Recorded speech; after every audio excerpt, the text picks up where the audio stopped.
એટલે તમે જોઈ શકો છો કે જે આપણું સંવિધાન છે એ જે રૂમમાં લખાયું હતું અત્યારે એ સંવિધાન ક્લબ આપણે બનાવ્યું છે. મિત્રો યાદ રાખો કે પ્રેમ બિહારી નારાયણ રાયજાદાએ જે રૂમ મેળવ્યો હતો એ અત્યારે સંવિધાન ક્લબ તરીકે ઓળખાય છે. આપણે આ બંધારણ વાંચતા 6 મહિના થાય છે તો એને લખતા કેટલો સમય લાગ્યો હશે એવી પૃચ્છા આપણને થાય. તો આપણું સંવિધાન હાથથી લખવામાં 6 મહિનાનો સમય લાગ્યો હતો, કારણ કે વિશ્વનું સૌથી મોટું બંધારણ છે એટલે સ્વાભાવિક રીતે આટલો સમય લાગ્યો જ હોય. હવે તમે જોઈ શકો છો કે મોટાભાગે દુનિયામાં બે પ્રકારની ગવર્મેન્ટ અસ્તિત્વમાં છે, એકીકૃત અને ફેડરલ એટલે કે સમવાયતંત્રી. એકીકૃતમાં શું હોય તો કે સેન્ટ્રલ ગવર્મેન્ટનો જ આખા દેશ ઉપર પાવર હોય, જ્યારે ફેડરલમાં છે એ બે લેયર હોય. કેન્દ્રમાં કેન્દ્રની સરકાર હોય અને રાજ્યોમાં રાજ્યોની સ્વતંત્ર સરકાર હોય, સંપૂર્ણપણે સ્વતંત્ર ન હોય. પછી યુનિટરી ગવર્મેન્ટમાં છે એ changes in local bodies can be made by executive order. Local બોડીમાં છે એ ચેન્જીસ કેન્દ્ર સરકાર કરી શકે છે, જ્યારે અહીંયા changes can be made with consent of parliament. જ્યારે ફેડરલ ગવર્મેન્ટમાં પાર્લામેન્ટ કરે એમ થાય. આપણે federal government Germany, Bharat, Nepal, US અને ઈરાકમાં છે, જ્યારે એકીકૃત સરકાર છે એ બ્રિટનમાં છે, સિંગાપુર, મ્યાનમાર, ફ્રાન્સ અને ચાઇનામાં છે. એટલે વહીવટ કેવી રીતે થાય છે એના આધારે બંધારણની બે પ્રણાલી આપણા દેશમાં આખી દુનિયામાં પ્રચલિત છે. એકીકૃત એટલે યુનિટરી અને સમવાયતંત્રી એટલે ફેડરલિઝમ. જોકે આપણે સંપૂર્ણપણે એકીકૃત કે સમવાયતંત્રી નથી, આપણે ક્વાસી ફેડરલ છીએ. જ્યારે બ્રિટનનું બંધારણ જુઓ એકીકૃત પ્રણાલી ધરાવે છે, અમેરિકાનું બંધારણ પાછું સમવાયતંત્રી છે, એટલે કે આખા કેન્દ્રમાં ભલે કેન્દ્રની સરકાર હોય, રાજ્યો પોતાની રીતે પોતાની સરકાર ચલાવતા હોય છે. આપણે બંનેનું મિશ્રણ છીએ. એટલે અત્યારે આપણે કઈ બાજુ ઢળેલા છીએ? આપણે સમવાયતંત્ર બાજુ ઢળેલા છીએ. જો કે બંધારણમાં ક્યાંય ફરી વાર કહું કે સમવાયતંત્ર લખેલું નથી, પણ આપણે સમવાયતંત્રી પ્રથા તરફ ઢળેલા છીએ. આપણે રાજ્યોનો સમવાયતંત્ર છીએ. એટલે કે જ્યારે આ દેશમાં કટોકટી આવે ત્યારે આપણે છે એ કેવા થઈ જાય છે? એકીકૃત એટલે કે યુનિટરી થઈ જાય છે. આ ઉપરાંત આપણે એ પણ યાદ રાખવું પડે કે આપણને એકલ નાગરિકતા મળી છે, આપણે રાજ્યના નાગરિક નથી. એટલે એમ ક્યાંક ક્યાંક એકીકૃત પ્રણાલીના લક્ષણ પણ જોવા મળે છે. આપણા સંવિધાનનું વજન કેટલું? તો આપણું સંવિધાન પાંડુલિપિમાં એ પાર્ચમેન્ટ કાગળ ઉપર લખાયું છે, જે 45.7 સેન્ટીમીટર થી 58.4 સેન્ટીમીટરનો હોય છે. આ કાગળ આપણે બર્મિંગહામ શહેરથી મંગાવ્યા હતા. આ પાંડુલિપિના 233 પેજ છે અને એનું વજન કરવામાં આવે તો 13 કિલો વજન થાય છે. ચામડાની કાળી જીલ્દ બેગમાં સોનાની કારીગરી કરી અને એના ઉપર આપણે એની અંદર આપણે આપણું બંધારણ રાખ્યું છે. બંધારણના પ્રકાર જોઈ તો મિત્રો દુનિયાનું સૌથી પ્રાચીન બંધારણ એથેન્સનું છે. સૌથી પહેલું લેખિત બંધારણ છે અમેરિકાનું છે. સૌથી મોટું બંધારણ ભારતનું છે. આમ બંધારણના ઘણા બધા વર્ગીકરણ થઈ શકે, પણ બે મેઇન વર્ગીકરણ છે, લેખિત એટલે કે રિટન અને અલેખિત એટલે અનરિટન. એમાં પણ કેટલાક લોકો ગેરસમજ એ કરે છે, લેખિત એટલે લખેલું અને અલેખિત એટલે મૌખિક, ઓરલ. જે હકીકતમાં એ ઓરલ નથી. લેખિત મતલબ એક જગ્યાએ સંગ્રહિત થયેલું. દાખલા તરીકે ભારતનું બંધારણ છે તો એક પુસ્તકમાં સમાવેશ છે. બ્રિટનનું બંધારણ છે અનરિટન છે. અનરિટન મતલબ કોઈ જગ્યાએથી કોઈ કાયદો લીધો, કોઈ બુકમાંથી કોઈ કાયદો લીધો, એમ આમ વિખરાયેલું, એક જગ્યાએ સુગ્રથિત નહીં. બાકી સાવ મૌખિક હોઈ શકે નહીં. આ વસ્તુ યાદ રાખજો. અલેખિત એટલે મૌખિક, ઓરલ નહીં સમજતા. હવે જો સંવિધાનનું મેં તમને થોડી વાર પહેલા જણાવ્યું કે હિન્દી છે બંધારણ એ વસંત કૃષ્ણ વૈદ્યે લખ્યું. એના 264 પેજીસ છે અને 14 કિલો એનું વજન છે. એનો કાગળ છે આપણે હેન્ડમેડ પેપર રિસર્ચ પુણાથી છે આવ્યો હતો. આપણા બહુ અગત્યના કેલિગ્રાફર વસંત કૃષ્ણ વૈદ્યે પોતાના હાથથી હિન્દી બંધારણ લખ્યું. પણ પ્રશ્ન પૂછાય કે આપણું બંધારણ મૂળ કઈ ભાષામાં લખાયેલું છે, તો આપણો જવાબ આવશે અંગ્રેજી. લેખિત બંધારણ એટલે હું તો અહીંયા જો સ્પષ્ટ લખ્યું છે કે એક જ દસ્તાવેજમાં સંગ્રહિત કરાયેલા દેશની રાજ્ય વ્યવસ્થાને લેખિત બંધારણ કહેવાય, જેમાં મોટા ભાગના નિયમો અને સિદ્ધાંતો હોય. દાખલા તરીકે ભારતનું બંધારણ, અમેરિકા, જાપાન, ફ્રાન્સ, આ બધાનું બંધારણ લેખિત બંધારણ છે. અહીંયા તમે જોઈ શકો છો the constitution of the United states America, આ દુનિયાનું પહેલું લેખિત બંધારણ છે. અને આ લોકો બધા ફિલાડેલ્ફિયાના સંમેલનમાં ભેગા થયા પછી લેખિત બંધારણ બન્યું હતું. આ છે 1787ની ઘટનાનો એક ફોટોગ્રાફ કે જેમાં સંયુક્ત રાજ્ય અમેરિકા એ બંધારણ બનાવવા માટેની ચર્ચા છે એ કરે છે. એટલે દુનિયાનું પહેલું લેખિત બંધારણ અમેરિકાએ બનાવ્યું, જે 1787ના ફિલાડેલ્ફિયા સંમેલન પર આધારિત છે. અને એમાં એ લોકોએ નક્કી કર્યું કે આપણે એક જ જગ્યાએ આપણા બધા જ કાયદા નિયમો સંગ્રહિત કરવા છે.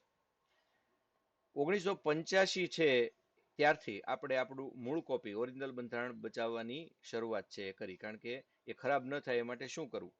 તો મૂળ અંગ્રેજી ને હિન્દી કોપી લાંબો સમય સુધી સારી રહે એટલા માટે શરૂઆતમાં આ બધા જાણો છો એમ પાર્લામેન્ટની લાઇબ્રેરીમાં 1985 થી આપણે રાખેલી છે. પણ પછી આપણે લખનૌની નેશનલ રિસર્ચ લેબોરેટરી કે જે આ પ્રોપર્ટી કેવી રીતે સાચવવી એનો સંપર્ક આપણે સાધ્યો કે ભાઈ અમારે આ બંધારણ સાચવવું છે તો શું કરવું, પણ એ લોકોને પણ પૂરતો ખ્યાલ ન આવ્યો. ત્યાર પછી નેશનલ ફિઝિકલ લેબોરેટરી એણે છે એ કાચનું એક સીલ બનાવી, એક ચેમ્બર બનાવી અને એની અંદર બંધારણ કેવી રીતે સાચવવું એની આખી કવાયત શરૂ કરી અને પછીથી આપણા બંધારણ સાચવવા માટેના પગલાં આપણે વ્યવસ્થિત લીધા અને આજે આપણું બંધારણ સંપૂર્ણપણે સુરક્ષિત રીતે એ સચવાયેલું છે. કેવી રીતે, ક્યાં, શેમાં, એની ચર્ચા આગળ આવશે. હવે જુઓ અહીંયા રિટન કોન્સ્ટિટ્યુશન એન્ડ અનરિટન કોન્સ્ટિટ્યુશન. અલેખિત બંધારણ શું છે? તો કે દેશની રાજ્ય વ્યવસ્થા એની માટે જે પાયાના નિયમ અને સિદ્ધાંત બનાવો એ એક દસ્તાવેજમાં ન હોય, અલગ અલગ દસ્તાવેજમાં સંગ્રહિત થયા હોય. કેટલીક પ્રથા અને રૂઢિ હોય એના આધારે બંધારણ બન્યું હોય તો એને અલિખિત બંધારણ કહે છે. બ્રિટન, ન્યુઝીલેન્ડ, ઇઝરાયલ આ બધાના અલિખિત બંધારણ છે. બ્રિટન એટલા માટે કે બ્રિટન કાયદાનો જનક દેશ છે, એટલે એને અલિખિત હોવાની શક્યતા એટલા માટે છે કે શરૂઆત ત્યાંથી થઈ છે, એટલે અલગ અલગ ગ્રંથોમાંથી એણે પોતાના કાયદા લીધા છે. ન્યુઝીલેન્ડ ને ઇઝરાયલ આ બંને કાયદાની બાબતમાં કડક દેશ છે, પણ છતાં એનું બંધારણ છે એ તમે જુઓ અલિખિત છે, એટલે મતલબ એક કરતા વધુ બુકની અંદર સંગ્રહિત છે. એક અમેરિકન કંપનીની આપણે મદદ છે એ લેવી પડી. નેશનલ ફિઝિકલ લેબોરેટરી છે એણે અમેરિકાના સંવિધાન માટે જેવું બનાવેલું હતું એવું જ આપણે હિલિયમ વાળી ચેમ્બર છે એ બનાવી. કેટલી કોશિશ કરી પણ હિલિયમ ગેસ છે એ લીક થતો હતો. છેવટે એનપીએલ એટલે કે નેશનલ ફિઝિકલ લેબોરેટરીના એક આપણા વૈજ્ઞાનિક જેનું નામ હતું હરિકિશન, એણે ફ્રાન્સની એક સેન્ટ ગોબેન કંપની છે એની મદદ લેવા માટે એ પેરિસ ગયા. નવેમ્બર 1992માં એનપીએલ અમેરિકાના એક જીસીઆઈ ગેટ્ટી કન્ઝર્વેશન ઇન્સ્ટિટ્યૂટની પણ મદદ લીધી કે ભાઈ અમારે અમારું બંધારણ સાચવું છે. છેવટે જીસીઆઈ દ્વારા આપણને એક નાઇટ્રોજન બોક્સ એવું મળ્યું અને પછી આપણે છે આપણા બંધારણને સુરક્ષિત કરી શક્યા. હવે બંધારણમાં સંશોધન કરવાની પ્રક્રિયાના આધારે બંધારણના બે પ્રકાર પડે છે. એટલે સંશોધન એટલે શું? બંધારણમાં નવું કંઈક કરવું હોય, ફેરવવું હોય. દાખલા તરીકે આપણે એમ થયું કે મૂળભૂત હક છે તો મૂળભૂત ફરજો પણ હોવી જોઈએ, તો આપણે બંધારણનો 4A ભાગ ઉમેરો, એના માટે બેઠી હતી સરદાર સ્વર્ણસિંહ સમિતિ. તો પણ એ બધાય બંધારણમાં થઈ શકે. અમુક બંધારણ જળ જેવું છે. દાખલા તરીકે જાપાનનું બંધારણ ક્યાં ફરે છે? એ જ્યારથી બન્યું ત્યારથી એવું ને એવું છે. ભારતનું બંધારણ ક્યાંક ક્યાંક જળ છે, ક્યાંક ક્યાંક લચીલું છે. ખાલી જળ બંધારણ હોય તો દાખલા તરીકે અમેરિકાનું બંધારણ છે એ પણ જળ બંધારણ છે. એમાં ઝડપથી કોઈ સુધારા થતા નથી. એમાં સંશોધનની પ્રક્રિયા અત્યંત જટિલ હોય. જ્યારે ભારતનું બંધારણ ફ્લેક્સિબલ છે, તો કે સંપૂર્ણ જડે નહીં, સંપૂર્ણ ફ્લેક્સિબલ નહીં. લચીલું બંધારણ કોને કહેવાય? તરત ફરી જાય. બ્રિટનનું બંધારણ વિશ્વનું સૌથી લચીલું બંધારણ છે. એમ તો રશિયાના રાષ્ટ્રપ્રમુખ પણ પોતાની સરળતા માટે બંધારણ છે એને ફેરવી નાખે છે અને લચીલું બનાવી દે છે. પણ ભારત મધ્યમ માર્ગીય છે. એટલે કે ભારતનું બંધારણ પૂરેપૂરું કઠોર કે લચીલું નથી. રાજ્યોના નામ ફેરવવા હોય તો એ ઝડપથી ફરી જશે, પણ બંધારણમાં ફેરફાર કરવાની રીત ફેરવવી હોય તો એ નહીં ફરે. આપણા બંધારણમાં ફેરફાર કરવાનો અનુચ્છેદ 368 છે, જે તમારે યાદ રાખવું જોઈએ. અહીંયા જો flexible can be easily amended, તરત જ ફરી જાય, જ્યારે rigid can not be easily amended, એ નથી ફરતું. અહીંયા જો કઈ રીતે પ્રોસેસ હોય, constitution law can be amended in the same way as an ordinary law, એટલે કે સાદી બહુમતી દ્વારા તે બંધારણ ફરી જાય છે. જ્યારે આપણે સાદી બહુમતીથી અમુક ફરે, 2/3, 3/4 અથવા ક્યારેક તો 50% કરતા વધુ રાજ્યોની બહુમતી પણ જોઈએ. આ બંધારણ જે બારાઘડીએ ફર્યા કરે, લચીલું સ્થિર ન હોય, જ્યારે રિજિડ બંધારણ સ્થિર હોય છે. સુધારો કઈ રીતે થાય? તો સુધારો છે એ બદલાતા પ્રવાહ સાથે એ બદલા કરે, જ્યારે આ બદલાતા પ્રવાહ સાથે એકદમ બદલા નથી કરતું. આમાં બહુ ક્રાંતિકારી ફેરફારોની જરૂરિયાત નથી હોતી, જ્યારે આમાં આખું બંધારણ બદલવું પડે. એટલે કે એમાં ફેરફાર કરવાની રીતમાં ફેરફાર કરવો હોય તો બંધારણ બદલવું પડે. આમ જોઈએ તો લચીલું છે એ આદર્શ ન કહેવાય, કારણ કે જ્યાં ફેડરલ ગવર્મેન્ટ હોય ત્યાં લચીલું બંધારણ હોય તો એ વસ્તુ જોખમી બને. જ્યારે રિજિડ બંધારણ આઈડિયલ છે. સાવ ફ્લેક્સિબલ કોનું છે? બ્રિટિશનું બંધારણ છે. અને જડ બંધારણ છે એ અમેરિકાનું છે. આપણે આ બેની વચ્ચે ક્યાંક છીએ. આ જીસીઆઈ જે આપણે વાત કરી એને 180 સેન્ટીમીટર, 180 સેન્ટીમીટર અને 305 સેન્ટીમીટર ઊંડાઈ, લંબાઈ, પહોળાઈ, આ બધું 3 સાલની અંદર એક બોક્સ બનાવ્યા અને એમાં 1994માં કેલિફોર્નિયાથી એ બોક્સ આપણને દિલ્હી મોકલ્યું. યાદ રાખો કે એમાં 40-50% નાઇટ્રોજન છે રહે છે અને ઓક્સિજનની માત્રા 1%થી વધારે નથી હોતી. સીલિંગની ટેકનિક છે એ એટલી સરસ છે, પણ તોય છતાં દર 7 મહિને છે એમાં 5 ક્યુબિક સેન્ટીમીટર ઓક્સિજન તો દાખલ થઈ જ જાય છે. આનાથી નિપટવા માટે બે બોક્સની અંદર એવું કેમિકલ નાખ્યું છે કે જે ઓક્સિજનને ખતમ કરી દે. કારણ કે એને સેડવવાનું કામ, ખરાબ કરવાનું કામ, ખાવાનું કામ એ ઓક્સિજન જ કરે છે. તો આટલી સરસ રીતે આપણે વ્યવસ્થા કરેલી છે. વર્ષ 2023માં કયા જિલ્લાને ભારતનો સૌપ્રથમ બંધારણીય સાક્ષર જિલ્લો જાહેર કરવામાં આવ્યો? મિત્રો, બહુ અગત્યની વાત છે. As the part of the campaign, around 16.3 lakhs people in the district above the age of 10 have been educated on various aspects of the constitution. આ પ્રવર્તમાન જે શહેર દેખાય છે એ કેરળનું કોલ્લમ છે, કોલ્લમ જિલ્લો. તો કોલ્લમ જિલ્લાની અંદર 10 વર્ષની ઉપરના 16.3 લાખ લોકોને બંધારણની શિક્ષા આપવામાં આવી. કેટલી સરસ વાત છે. બંધારણ કોણે ભણવું જોઈએ? આ પોલીસ છે એને ભણવું જોઈએ?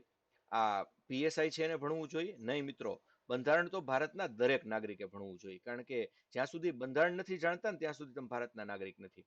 51 કની અંદર જુઓ, તમે એવું સ્પષ્ટપણે કહો છો કે મારી ફરજ એ છે કે ભારતના બંધારણનો આદર કરવાની. જ્યાં સુધી જાણતા નથી ત્યાં સુધી કેવી રીતે આદર કરશો? એટલે તમારી મૂળભૂત ફરજ છે બંધારણ ભણવાની. તો કેવી સરસ વાત થઈ કે કોલમ જિલ્લો પહેલો 2023માં એ ગયા વર્ષે ભારતનો સૌપ્રથમ બંધારણીય સાક્ષર જિલ્લો જાહેર કરવામાં આવ્યો. એમ ગુજરાત પણ અને અમરેલી પણ અને દરેક જિલ્લા પણ તમે જ્યાં જ્યાં છો એને બંધારણીય સાક્ષર બનાવો. કઈ રીતે? તો આ વિડીયોનો પ્રચાર કરો, તમે પોતે બંધારણ ભણાવો, કંઈક મટીરિયલ આપો, લોકોને બંધારણને કાયદો, આ બે વસ્તુની તો ખબર હોવી જ જોઈએ. તો જ એ દેશના નાગરિક ગણાય અને તો જ એ શોષણ સામે પોતાનું રક્ષણ કરી શકશે. ભારત જેવા લોકશાહી દેશમાં બંધારણનું બહુ મહત્વ છે. બંધારણ નથી જાણતા એ દેશને નથી જાણતા. લોકશાહી વ્યવસ્થામાં સરકારની શક્તિઓ અને નાગરિકના અધિકારો એની વચ્ચે એક સમતોલન, એક બેલેન્સ છે. લોકો ક્યાં સુધી વિરોધ કરી શકે, સરકાર ક્યાં સુધી નિર્ણય લઈ શકે, આ બધું જ ખૂબ જરૂરી છે અને એ બંધારણમાં નિર્ધારિત કર્યું છે. એટલે જ લોકોને સરકાર વચ્ચે આપણા ભારતમાં એટલા બધા ખટરાગ, એટલો બધો સંઘર્ષ, એટલી બધી લડાઈ નથી. અહીંયા જો 26મી જાન્યુઆરી 1950 થી 1971 સુધી ભારતના રાષ્ટ્રપતિનો અલગ ઝંડો હતો. આ કોઈ વ્યક્તિને ખ્યાલ નહીં હોય. 1971 સુધી આ ભારતના રાષ્ટ્રપતિ એક ઝંડો વાપરતા હતા. એના ઉપર જુઓ, આપણા સારનાથનો સિંહ સ્તંભ છે, એક સરસ મજાનું કમળ અને કલશ છે, અજંટાની ગુફામાંથી હાથીનું ચિત્ર અને લાલ કિલ્લામાં રાખવામાં આવેલું ત્રાજવું. આ 4 બોક્સની અંદર 4 વસ્તુ બ્લુ અને રેડ કલરની અંદર છે એ રાષ્ટ્રપતિનો ઝંડો હતો. સિંહ સ્તંભ છે એકતાનું પ્રતીક છે, કમળ અને કલશ એ સમૃદ્ધિનું પ્રતીક છે, હાથી ધૈર્ય અને શક્તિનું પ્રતીક છે અને ત્રાજવું દેખાડે છે કે અમે બધી રીતે સમતોલિત છીએ, અમારા દેશમાં ન્યાયને પૂર્ણ મહત્વ આપીએ છીએ. પછી 1971 થી રાષ્ટ્રપતિએ તે તિરંગાને પોતાનો ઝંડો બનાવી લીધો. 26મી જાન્યુઆરી 1950માં રાષ્ટ્રપતિ ભવનનો દરબાર હોલ છે એની ઉપર ગવર્નર જનરલનો ઝંડો છે એ ઉતારી અને રાષ્ટ્રપતિનો ઝંડો છે એ આપણે લહેરાવ્યો હતો. એટલે કે આમ તો 1947માં આઝાદ થયા, પણ ખરી આઝાદી તો 26મી જાન્યુઆરી 1950થી જ મળી. ત્યાં સુધી ક્યાંક ને ક્યાંક ગુલામી હતી. ત્યાં સુધી આપણે 1935ના અધિનિયમ પર ચાલતા હતા. હવે જો બંધારણનું કામ શું છે સાહેબ, તો સરકારની નિર્માણ પ્રક્રિયા નક્કી કરવી. કોઈ દેશમાં સરકાર કઈ રીતે બનશે તો એ કોણ નક્કી કરે? દાખલા તરીકે ભારત દેશમાં 545માં આપણ કોઈ પક્ષને 545ના અડધા અને +1 એવી રીતે બહુમતી મળી ગઈ તો સવાલ જ નથી. એને સરકાર રચવા માટે રાષ્ટ્રપતિ આમંત્રણ આપે, એવું બંધારણમાં લખ્યું છે. પણ કોઈને બહુમતી નથી મળતી ત્યારે રાષ્ટ્રપતિ પોતાની વિવેક બુદ્ધિથી કામ કરશે એવું બંધારણમાં લખ્યું છે. તો આ સરકાર નિર્માણની પ્રક્રિયા કોના આધારે થાય? બંધારણના આધારે. સરકારને કઈ શક્તિઓ આપવી અને સરકારની કઈ શક્તિ પર કાપ મૂકવો એ પણ બંધારણ જ નક્કી કરે છે કે ભાઈ સરકાર આમ કરી શકશે, સરકાર આમ કરી શકશે નહીં. શાસનના માળખાને સ્પષ્ટ કરવું કે કઈ રીતે શાસન હશે, ઉપરથી નીચે સુધી કઈ રીતે આખી પેનલ કામ કરશે. નાગરિકોના અધિકાર અને સ્વતંત્રતાનું રક્ષણ કરવું. જે મૂળભૂત અધિકારો આપણને મળ્યા છે એ ક્યાંય જોખમાય તો એની સામે તમને 32મો અધિકાર મળેલો છે. એટલે કે બંધારણીય ઈલાજોનો અધિકાર. એના અંતર્ગત તમે 5 રીટ લાવી શકો છો, જે હેબિયસ કોર્પસ ને એ બધી છે. રાજ્યને વૈચારિક આધાર અને કાયદેસરપણું પ્રદાન કરવું. કોઈ પણ રાજ્ય એટલે અહીંયા રાષ્ટ્ર સમજો, ભારત દેશને એક વૈચારિક આધાર અને ભારત દેશ કાયદેસર રીતે કામ કરી રહ્યો છે, આ વસ્તુ એને બંધારણ પ્રદાન કરે છે. બંધારણ મુજબ ચાલે છે ત્યાં સુધી જ સરકાર છે, અન્યથા તરત જ અવિશ્વાસનો પ્રસ્તાવ આવશે. ભવિષ્યની દ્રષ્ટિએ આદર્શ શાસન માળખાનું નિર્માણ કરવું. તો આપણે ભવિષ્યની દ્રષ્ટિએ આદર્શ શાસન માળખું કેવું રહેશે એ આપણે ત્યારે ઠેઠ વિચાર્યું, એટલે જ આપણે રાજનીતિના માર્ગદર્શક સિદ્ધાંતો આપ્યા. કારણ કે ભવિષ્યમાં આપણે ભારતને કલ્યાણકારી રાજ્ય બનાવવા માંગતા હતા. પરીક્ષામાં વારાઘડીએ પૂછાય છે કે ભાઈ રાજનીતિના માર્ગદર્શક સિદ્ધાંતોનો હેતુ શું છે, તો તમારે લખવાનું ભારતને કલ્યાણકારી રાજ્ય બનાવવાનું. આમ તો 10 દેશથી આપણે આપણું સંવિધાન બનાવ્યું છે. અભ્યાસ તો બહુ જાજાનો કર્યો. બાબા સાહેબ આંબેડકરે 100 કરતા વધુ, આમ જોઈએ તો 80 અને રજવાડાના જોઈએ તો કુલ 100 એ બંધારણનો અભ્યાસ કરી અને બનાવ્યું. પણ 10 દેશમાંથી આપણે વધુ પ્રમાણે છે એ માહિતી લીધેલી છે, જેની ચર્ચા આપણે આગળ કરશું. હવે રાજ્ય એટલે શું? અહીંયા હું રાજ્ય બોલ્યો એટલે તમે સ્ટેટ સમજ્યા. રાજ્ય વ્યવસ્થા સાથે જોડાયેલ પ્રાથમિક ખ્યાલ રાજ્ય છે, જેનો વાસ્તવિક અર્થ સમાજની રાજનૈતિક સંરચના. આપણો એક સમાજ જ છે, એનું ગઠન એટલે રાજ્ય. રાજ્ય એક અમૂર્ત ખ્યાલ છે, એટલે બૌદ્ધિક સ્તરે સમજી શકાય, જોઈ ન શકાય. દાખલા તરીકે ભારતની સરકાર એટલે કે નરેન્દ્ર મોદીને એનું આખું મંત્રીમંડળ, રાજ્યની સરકાર એટલે ભૂપેન્દ્ર પટેલને એનું મંત્રીમંડળ, એટલે પંજાબમાં હોય તો એ પ્રકાર. સંસદ, વિધાનમંડળ, ન્યાયપાલિકા, નોકરશાહી, આ આખી સંરચના રાજ્ય કહેવાય. એટલે રાજ્ય આખો એ સામું દેખાય એવો ખ્યાલ નથી, અમૃત ખ્યાલ છે. આપણે સમજવું પડે કે જે બધું દેશને ચલાવે છે ને એ રાજ્ય છે. એટલે રાજ્ય એટલે અહીંયા ગુજરાતને એવું નહીં સમજતા, એ કોન્સેપ્ટ છે એ થોડો જુદો છે. અહીંયા જો આપણા શાસનના અંગો, ભારતમાં શાસન કઈ રીતે ચાલે છે, તો કે ધારાસભા, કારોબારી ને ન્યાયપાલિકા. અચ્છા, ધારાસભાનું કામ શું? આખો દિવસ આ લોકસભા અને રાજ્યસભામાં કરતા શું છે? ગાંધીનગર વિધાનસભામાં આખો દી શું થતું હશે? તો આખો દિવસ કાયદા બને, ખરડા રજૂ થાય, સહીઓ થાય, પ્રશ્નો પૂછાય. આ ધારાસભા ક્યાં ક્યાં કેવી રીતે? તો કેન્દ્રમાં લોકસભા અને રાજ્યસભા, રાજ્યમાં વિધાનસભા, અને જ્યાં વિધાન પરિષદ હોય ત્યાં વિધાન પરિષદ. કારોબારીનું કામ શું છે? તો કે કારોબારી કાયદોનો અમલ કરાવે. એમાં 2 પ્રકારની કારોબારી છે, એક સ્થાયી અને એક અસ્થાયી. સ્થાયી મતલબ એ 58 કે 56 કે 60 વર્ષ સુધી કામ કરે, આઈએએસ, આઈપીએસ ને આઈઆરએસ, આઈએફએસ પણ ખરા. અને અસ્થાયી એટલે રાષ્ટ્રપતિ, ઉપરાષ્ટ્રપતિ, વડાપ્રધાન, કેન્દ્રીય મંત્રી પરિષદ, આ બધા 5-5 વર્ષે બદલી જાય. રાજ્ય હોય તો રાજ્યપાલ, મુખ્યમંત્રી, રાજ્યના મંત્રી પરિષદ. એટલે કારોબારી આને કહેવાય કે જે દેશના બધા જ કાયદાને અમલ મૂકવા માટે કામ કરે છે, પરમેનન્ટ અને ટેમ્પરરી. ન્યાયપાલિકા એ ત્રીજું અંગ છે શાસનનું. કાયદા બાબતે વિવાદ સર્જાય તો ન્યાય આપવાનું કામ ઈ કરે છે. બંધારણ છે એનું અર્થઘટન કરવાનું કામ પણ ઈ કરે છે. આપણી ન્યાયકૃત છે એ સમવાયતંત્રી નથી, એકીકૃત છે. એટલે કે સર્વોચ્ચ અદાલત, એની નીચે હાઈકોર્ટ, એની નીચે જિલ્લા અદાલતો, એ રીતે આખું માળખું રચાયેલું છે. અચ્છા, ક્યારેક કોક પૂછે કે ભાઈ આ રીતની રાજનૈતિક વ્યવસ્થાની જરૂરિયાત શું છે? તો અહીંયા 5 ઉદ્દેશ લખ્યા છે. નાગરિકને સ્વતંત્રતા છે એ કેમ ખબર પડે? તો બંધારણમાં લખ્યું છે કે આ મૂળભૂત અધિકારો છે, એનાથી તો સ્વતંત્રતા મળે. સમાનતા છે એ પણ મૂળભૂત અધિકારમાં લખ્યું છે. ન્યાય કઈ રીતે મળશે? તો એ પણ 32મા અનુચ્છેદમાં લખ્યું છે. એટલે રાજનૈતિક વ્યવસ્થાની તો જરૂર હોય જ. કલ્યાણકારી રાજ્યની સ્થાપના કરવી છે એટલે તો રાજનીતિના માર્ગદર્શક સિદ્ધાંતો છે. રાષ્ટ્ર નિર્માણ માટે બંધારણ જોઈએ. આંતરિક સુરક્ષા માટે પણ બંધારણ જોઈએ, કારણ કે આંતરિક સુરક્ષા કોને કહેશું? કટોકટી લદાય તો એક જગ્યાએથી નિર્ણય લેવાય, ઝડપી નિર્ણય લેવાય, બહુ જરૂરી છે.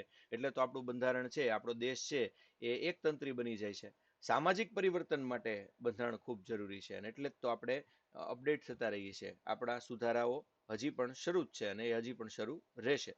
તો સામાજિક પરિવર્તન જેમ આવતું જાય એમ આપણું બંધારણ લચીલું છે. કાં તો એ વ્યવસ્થિત પોતે એનો જવાબ આપે છે, અથવા એની પાસે જવાબ ન હોય તો એ સુધારો કરવાની છૂટ આપે છે. અહીંયા જુઓ, રાષ્ટ્રપતિ, કેન્દ્ર સરકાર એટલે કોણ? તો કે કેન્દ્ર સરકારના વડા રાષ્ટ્રપતિ. રાષ્ટ્રપતિની નીચે ધારાસભા, કારોબારી અને ન્યાયતંત્ર. ધારાસભા એટલે લોકસભા અને રાજ્યસભા, કારોબારી એટલે વડાપ્રધાન ને મંત્રીમંડળ, કાયદાનો જે અમલ કરાવે તે બધા, અને ન્યાયતંત્ર એટલે સુપ્રીમ કોર્ટ. રાજ્ય સરકારમાં 3 અંગ જોઈએ તો ધારાસભા એટલે કે વિધાનસભા, ને જ્યાં જ્યાં વિધાન પરિષદ હોય તે વિધાન પરિષદ. કારોબારી એટલે રાજ્યપાલ, મુખ્યમંત્રી, મંત્રીમંડળ અને વહીવટી તમામ અધિકારી એમાં આવી જાય. ન્યાયતંત્રમાં હાઈકોર્ટ, હાઈકોર્ટ નીચે જિલ્લા અદાલત ને તાલુકા અદાલત. આ આખું આપણું માળખું છે. ધારાસભા એટલે આપણે ચૂંટેલા કાં તો પ્રત્યક્ષ કાં તો અપ્રત્યક્ષ પ્રતિનિધિ. એટલે દાખલા તરીકે કેન્દ્રમાં લ્યો તો લોકસભામાં પ્રત્યક્ષ મોકલીએ, અહીંયા રાજ્યમાં લ્યો તો વિધાનસભામાં પ્રત્યક્ષ મોકલીએ. તમને ઘણી વાર થતું હશે ખાડું મારે રાજ્યસભાની ચૂંટણીમાં મત દેવા નથી જવાનું, તો તારે જવાનું નથી, કારણ કે રાજ્યસભામાં તમે સીધી રીતે લોકો નથી ચૂંટતા, એ તમારા ચૂંટાયેલા ચૂંટે છે. વિધાન પરિષદમાં પણ એવી રીતે હોય છે. તો જો ધારાસભા એટલે કે આ બે લોકસભા, રાજ્યસભા, વિધાનસભા અને વિધાન પરિષદ ક્યાંક પ્રત્યક્ષ રીતે ચૂંટાય છે અને ક્યાંક અપ્રત્યક્ષ રીતે પ્રતિનિધિ ચૂંટાય છે. આપણે લોકતાંત્રિક દેશમાં ધારાસભા સામાન્ય રીતે બે ગૃહની બનેલી હોય. આપણે પણ ઉપલું ગૃહ, નીચલું ગૃહ, પહેલું ગૃહ, બીજું ગૃહ એમ છે જ. આપણું ઉપલું ગૃહ રાજ્યસભા છે, નીચલું લોકસભા છે, પણ પહેલું લોકસભા છે, બીજું રાજ્યસભા છે. એવો ગોટાળો કેમ છે એની ચર્ચા આપણે આગળ કરશું. કેન્દ્રમાં લોકસભા, રાજ્યસભાની બનેલી સંસદ અને રાજ્યસભામાં જો જરૂર હોય તો વિધાન પરિષદ, બાકી વિધાનસભા તો બધે હોય. ધારાસભામાં આખો દિવસ થાય શું? અલગ અલગ પ્રકારના કાયદા બને. એટલે કે બહેનોને 33% અનામત આપવાનું પણ એ નક્કી કોણ કરે? એ આ લોકસભા અને રાજ્યસભા. એમાં પહેલા ખરડો આવે, એનું વાંચન થાય, દલીલ થાય, જરૂર પડે તો સુધારા થાય, અને સુધારા થાય પછી બાર રાષ્ટ્રપતિની સહી થાય એટલે કાયદો બને. બે જગ્યાએથી પસાર થાય, લોકસભા અને રાજ્યસભામાંથી. પછી અહીંયા જો લખ્યું છે કારોબારી એટલે રાજ્યના કાયદાનો અમલ કરવા સાથે જે લોકો, જે સંસ્થા સંકળાયેલા હોય બધા કહેવાય. એટલે બહુ મોટો અર્થ છે. રાજ્યના વડા, સરકારના વડા, પ્રધાનમંડળ, સંધિ સેવા, રાજ્ય સરકારના વડાથી શરૂ કરીને કારકુન સુધી એ બધા કારોબારીમાં આવે. આપણે એને ઘણીવાર કારોબારીમાં ગણતા નથી. હવે જુઓ, રાષ્ટ્રપતિ, ઉપરાષ્ટ્રપતિ, વડાપ્રધાન, કેન્દ્રીય મંત્રી પરિષદ, રાજ્ય, રાજ્યપાલ, મુખ્યમંત્રી, રાજ્યની મંત્રી પરિષદ, આ બધા ક્યાંક ને ક્યાંક કારોબારી સાથે જોડાયેલા છે. બધાની અલગ અલગ રીતે પસંદગી કરવામાં આવેલી હોય. દાખલા તરીકે આઈએએસ, આઈપીએસ, આઈએફએસ એ સ્થાયી કારોબારી છે, એટલે એ બહુ લાંબા સમય સુધી કામ કરે છે. અસ્થાયી કારોબારી કોણ છે? તો કે એ અસ્થાયી કારોબારી આપણે જેને ચૂંટીને મોકલીએ અથવા આપણા ચૂંટાયેલા ચૂંટીને મોકલે. અસ્થાયી કારોબારીમાં રાષ્ટ્રપતિ, ઉપરાષ્ટ્રપતિ, વડાપ્રધાન, કેન્દ્રીય મંત્રી પરિષદ, અને રાજ્ય કારોબારીમાં રાજ્યપાલ, મુખ્યમંત્રી, રાજ્યના મંત્રી, આ બધા 5 વર્ષે બદલી જાય છે, જ્યારે સ્થાયી કારોબારી 5 વર્ષે બદલતી નથી. આ બધા જ કારોબારી કહેવાય. કારોબારી એટલે અત્યાર સુધી આપણે મંત્રીમંડળ જ સમજતા હતા, તો એ નહીં, આખી કારોબારી છે ગણે. હવે ન્યાયપાલિકા જુઓ. ભારતની ન્યાયપાલિકા એકીકૃત છે, એટલે કાયદા બાબતે વિવાદ સર્જાય તો ન્યાય આપવાનું કામ ન્યાયપાલિકા કરે છે. સૌથી ઉપર સર્વોચ્ચ અદાલત છે, એની નીચે બધા રાજ્યોની હાઈકોર્ટ છે, અને એની નીચે તાબાની અદાલત એટલે કે જિલ્લા અદાલતો આવેલી છે. એ એકીકૃત રીતે કામ કરે છે. અહીંયા તમે જોઈ શકો છો કે મેં કેટલું મટીરિયલ મૂક્યું છે, એનો ખાસ અભ્યાસ કરજો. જો અહીંયા ટૂંકમાં મુદ્દા બધા લીધા છે, રિવિઝન તમારે બહુ સરસ થઈ જાય એટલા માટે એક પેજ વાંચી લો. બંધારણ ક્યાંથી આવ્યું? કોન્સ્ટિટ્યુટ લેટિન, અર્થ થાય સ્થાપવું. મૂળભૂત દસ્તાવેજ છે, મૌલિક દસ્તાવેજ છે, કાયદાકીય દસ્તાવેજ છે. સરકારના અંગોની સત્તા અને જવાબદારી સ્પષ્ટ કરે. મહત્વ શું? લોકશાહીને મજબૂત બનાવે, લોકોને એની ફરજ અને હક પ્રત્યે જાગૃત કરે, સરકાર કાર્ય કેવી રીતે કરશે એ સમજાવે. બંધારણ કેવું હોય?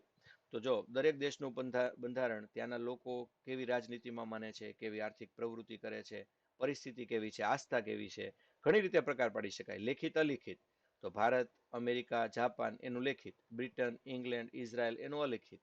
આ ઉપરાંત વહીવટ કેવી રીતે થાય છે? એક જ સરકાર કરે કે અલગ અલગ સરકારો કરે? એક સરકાર કરે તો એકીકૃત.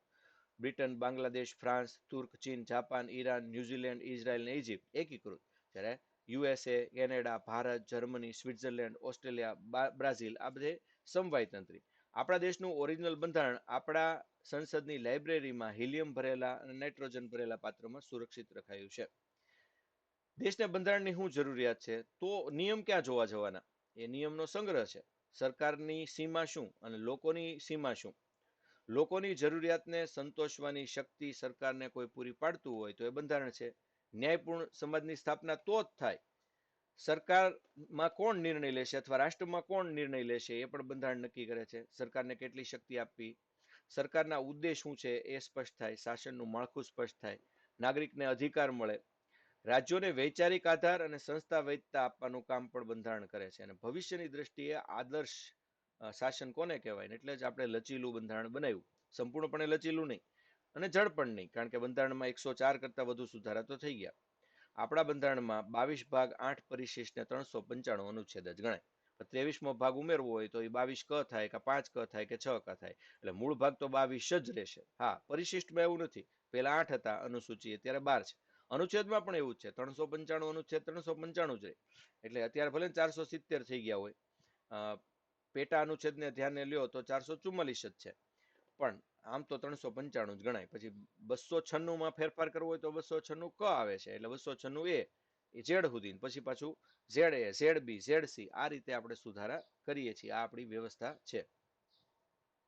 ભારતીય બંધારણની વિશેષતા કઈ છે? દુનિયાનું સૌથી લાંબુ બંધારણ, સંસદીય પ્રભુતા, ન્યાયિક સર્વોચ્ચતા, જળ અને સુપરિવર્તનશીલનું મિશ્રણ, દેશના બધા જ પ્રમુખ બંધારણોનો પ્રભાવ, દુનિયાના બધા પ્રમુખ બંધારણોનો પ્રભાવ, મૂળભૂત અધિકાર, સાર્વભૌમ વયસ્ક મતાધિકાર, દરેક વ્યક્તિને ઉંમર લાયક થાય એટલે મતાધિકાર મળે.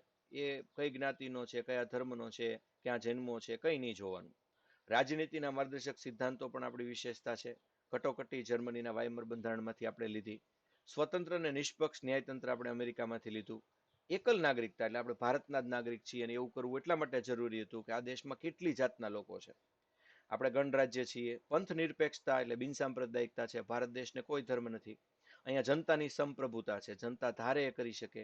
એકિકતા તરફ ઉન્મુખ પરિસંઘ પ્રણાલી, એટલે કે ક્વાસી ફેડરલ છીએ, નહીં સંપૂર્ણ સમવાયતંત્રી, નહીં સંપૂર્ણ એકતંત્રી. સમાજવાદી છીએ, ત્રિસ્તરીય સરકાર છે. કંઈક મજા આવે એવું કહો ને સર. ચાલો, પ્રાચીન કાળનું સૌથી પ્રાચીન બંધારણ ક્યાં હતું? તો કે એથેન્સમાં હતું. અત્યારે નવા યુગનું સૌથી લેખિત બંધારણ અમેરિકાનું, સૌથી ટૂંકું બંધારણ પણ અમેરિકાનું. 1787 નો મેં તમને ફોટો બતાવ્યો, એ ફિલાડેલ્ફિયાના સંમેલન પછી. પ્રમુખશાહી સરકારની જનની કોણ? એટલે કે આ અધ્યક્ષી લોકશાહી ક્યાંથી આવી? અમેરિકાએ જન્મ આપ્યો. પ્રજાસત્તાક લોકશાહીની જનની કોણ? તો એ સ્વિટ્ઝરલેન્ડ, કારણ કે ડાયરેક્ટ ડેમોક્રેસી છે, રાઇટ ટુ કોલ બેક છે. કાયદાનો જનક દેશ, કાયદા બનાવનાર સૌપ્રથમ દેશ કોણ? ઇંગ્લેન્ડ. સ્વામી સચ્ચિદાનંદે એમના એક પુસ્તકમાં સુધારાઓને લક્ષ્યમાં રાખીને ભારતના બંધારણને બહુ હરખાઈ ન જવાની વાત કરી છે. એમ કીધું કે આમાં બહુ ફેરફાર થાય છે. આ પુસ્તકનું નામ છે એ, ચાલો કયો મને. વિશ્વનું સૌપ્રથમ લેખિત બંધારણ કયું? આ હવે તમારે જવાબ આપવાના છો, હોમવર્ક છે. વિશ્વનું સૌપ્રથમ લેખિત બંધારણ કયું? મૂળભૂત કાયદાકીય દસ્તાવેજને શું કહેવાય? કાયદાનો જનક દેશ કયો? ભારતની એક તંત્રી કેવું કે સમવાય તંત્રી? વિશ્વનું સૌથી લાંબુ અને લિખિત બંધારણ કયા દેશનું? કોઈ દેશનું બંધારણ અલિખિત એટલે શું? એકાદ બે દેશના ઉદાહરણ આપો. બ્રિટનનું બંધારણ કેવું છે અને અમેરિકાનું બંધારણ કેવું છે એ જણાવો. તો હવે જુઓ, આપણું બંધારણ છે એ કેન્દ્ર રાજ્ય સંબંધ, વિધાયિકા કાર્યપાલિકાના આધારે કઈ રીતે પ્રકાર પડે છે? તો કે એક તો હોય પરિસંઘાત્મક એટલે કોન્ફેડરલ, એક હોય સંઘાત્મક ને એક હોય એકાત્મક. આપણે પરિસંઘાત્મક જેવા છીએ. પછી સંસદીય હોય ને અધ્યક્ષીય હોય, એટલે પાર્લામેન્ટનું ચાલે, પ્રેસિડેન્ટનું ચાલે. આપણે સંસદીય છીએ, અમેરિકા અધ્યક્ષીય છે. વિકાસના આધારે પરિવર્તનશીલ છે કે નહીં? જો લચીલું હોય તો ફ્લેક્સિબલ, બ્રિટનનું, અને અમેરિકાનું હોય તો જડ, આપણે એમાંય વચ્ચે આમાંય વચ્ચે. નિર્માણ અને વિકાસની પ્રક્રિયા કઈ રીતે? તો કેટલાક છે એ નિર્મિત એનેક્ટેડ, કેટલુંક લિખિત હોય, જ્યારે અલિખિત હોય એ ઇવોલ્ડ હોય, વિકસિત થયું હોય. સ્પેશિયલ બધા બેહીન બનાવ્યું હોય એ રિટર્ન જ હોય, એને એનેક્ટેડ કહેવાય. પણ અલગ અલગ જગ્યાએથી વારંવાર આવ્યું હોય એ ઇવોલ્ડ, સમય સાથે વિકસિત થયેલું હોય. મિત્રો, કેટલાક ખૂબ અગત્યના ફોટા જોઈએ. આ 15 દેવીઓને આપણે નમન કરીએ છીએ, કારણ કે ભારતની બંધારણ સભામાં આ 15 સ્ત્રીઓ છે હતી. કુલ 15 સ્ત્રીઓ હતી, એ આ 15 હતી. અને એમાંથી આપણે તો ગૌરવ થાય કે હંસાબેન મહેતા આ બધાના પ્રમુખ હતા અને એ ગુજરાતી હતા. આગળ આપણી બંધારણ સભાની સમિતિ, બંધારણ સભાનો એક સુંદર મજાનો ફોટો છે કે જેમાં આપણને બંધારણના ઘડવૈયાઓ, મુસદ્દા સમિતિના ઘણા બધા સભ્યો અહીંયા દ્રશ્યમાન છે એ થાય છે. વચ્ચે બેઠા છે બાબા સાહેબ આંબેડકર છે. બાકીનાને ઓળખી શકો છો? આ 1 2 3 4 5 6 અને 7, બાકીના 7ને ઓળખી બતાવો તો હું માનું. અને આમાં પણ એવું કરો કે તમે 1 2 3 4 5 આનો ક્રમ આપું છું, 6 7 8 9 10 11 12 13 14 15 ને ઓળખી બતાવો અને મને મારા વોટ્સઅપ નંબર 99 98 32 0045 9998320045 ઉપર જો તમે મેસેજ કરશો તો મારા માટે તો હરખની હેલી આવશે. મિત્રો, આ રીતે આપણે બંધારણ ભણીએ તો આપણને બંધારણ સરસ રીતે યાદ રહે. ચાલો, તો મારા આપ સર્વોને નમસ્કાર. જય સંવિધાન, જય ભારત. આપણું બંધારણ કામ કરતું હતું, બંધારણ સભા કામ કરતી હતી, એના પહેલા દિવસનો સરસ મજાનો ફોટો છે અને આ છેલ્લા દિવસનો ફોટો છે. તો જય સંવિધાન, જય ભારત સાથે ધર્મેન્દ્ર કનલાલાના નમસ્કાર.